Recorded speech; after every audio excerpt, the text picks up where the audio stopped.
افغانستان دا اوس امنیت د وزیر اعظم ویلې چې موږ د افغان طالبانو سره پر دې خبره بنده ده چې هلته پاکستاني طالبان ناست دي پر موږ حملې کوي دوی دې موږ ته هغه په لاس راکړي نو موږ دې وزیر اعظم ته وایو چې د دې خوار کډوال په هغه جنګ باندې څه کار دی اخ په دوکۍ کې ناست دی مزدور دی مزدوري کوي عزیزانو دا خبرې چې موږ کوو نورې پارټیانې هم شته د پښتونخوا پارټۍ په نامه باندې بله پارټۍ شته چې مشري یې محمود خان کوي جمعیت علماء اسلام شته پاکستان پیپلز پارټۍ شته پښتانه پکښې دي پاکستان مسلم لیگ شته پښتانه پکښې دي موږ دې ګردو پارټیانو ته وایو چې راسئ پر دا خبرو باندې احتیاط وکړئ راسئ سره یو سئ اتفاق جوړ کړئ د افغان کډوالو تر شا ودرېږئ د دوی حمایت وکړئ د واپډا ته ودرېږئ د پاسپورټ خبرې ته ودرېږئ دا ګردې قومي خبرې دي نن ستا په افغانانو ستا د افغانانو په وینه ستا د افغانانو په خولو د چا کاروبار ګرم دی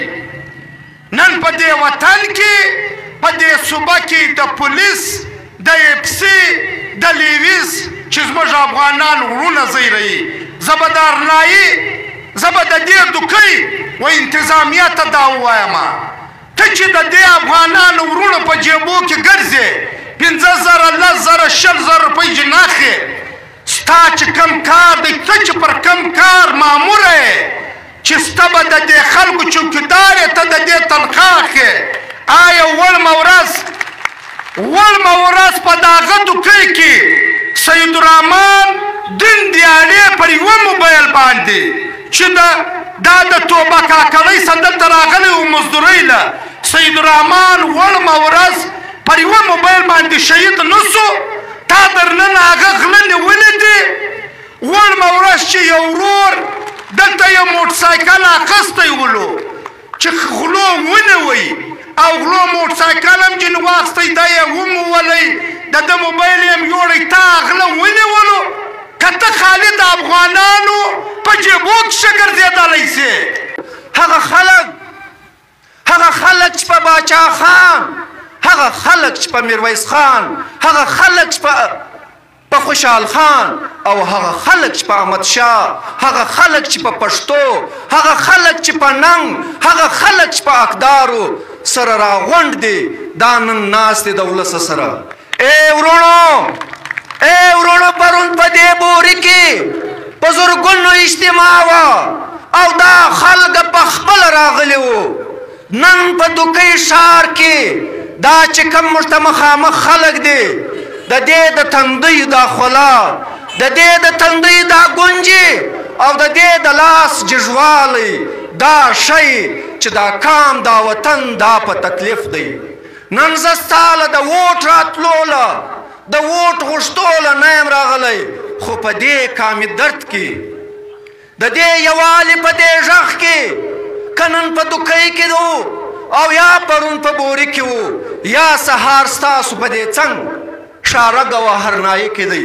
دا یو غږ پورته کول غواړي هره ورځ د دوی زه شناختي کارت پوښتل کېږي او له دوی سره هغه ناروا سلوک کېږي چې تاڼو ته وړي زموږ میندې خویندې هغه سینټران چې دوی سینټران جوړ کړي دي په دې کې په یو ګدامو کې زموږ ستاسو میندې خویندې وروڼې او شپین ږیرې په سلاو کسان په یوه ګودام کې کښېنوي نو دا کم انساني عمل دی چې دی زموږ ستاسو له میندې خویندې سره کوي او که موږ تاسو غږ نه وکړو دغه خلک موږ هېڅ قسم نه ماپوي چې په 50 کاله کې نه کوي ماپ نن هم نه ماپوي او موږ تاسو به د خپل حق دپاره او د دې استعماري پالیسیانې سکیمې دي د دې د خلاصون واحد دغه د پښتون یووالی دی او دغه یووالی موږ له هر غمه له هر هغه بې ظلم جبر یا وارن ټرر زه خلاصولی سي دا په پیټ نګران حکومت له انوري سره راواخې بیا دا د سرفراز در وغځنه پورې یو چودري جوړ سوی دی یو بټ جوړ سوی دی زما د افغانانو د دې وطن د پښتنو محاشي قتل عام کوي نه د چمن دروازه تړلې ده زما د وطن د دې جنوبي پښتونخوا د پښتنو معیشت د چمن له دروازې سره تړلی نن په ما روزګار بندوي، ما بې روزګاره کوي. بیا هغه فارموله چې کومه فارموله د په جنوبي وزیرستان او په شمالي وزیرستان کې اپلای کړې وه هغه په ما لګوي. د ده مقصد دا دی چې زه به دا پښتانه هم بې روزګاره کړم